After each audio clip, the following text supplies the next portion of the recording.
I remember we used to write gossipy pieces. When you don't know someone, you don't care how they feel. Yeah. And I remember we had written, and I'd written some stuff. And actually one of the girls who wrote for me had written something about way back about how Ranveer Singh should not rap, he should stick to acting. This is when he had started his career. And I randomly had run into him at Fashion Week and I was like, Ranveer, I'm such a big fan.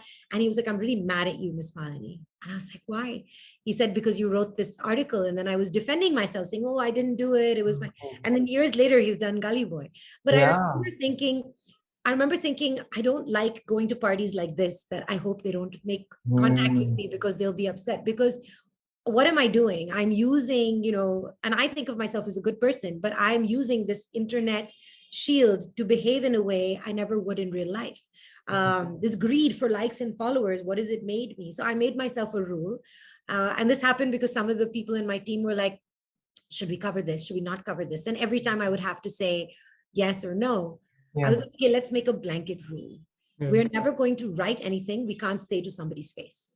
That is a great rule. There might be times where you'll be like, tell me, are you dating this person? But if you can't go and say something someone's face, you're never going to go and say, oh, I know, do you do drugs? You're never going to go say, I'm sleeping with someone. It's not kind, and it's their life. It's their choice. And I think this is a rule people should apply for their own social media. When you comment on something, when you react to someone, is would I say this in real life? You will find probably 85% of the time you wouldn't.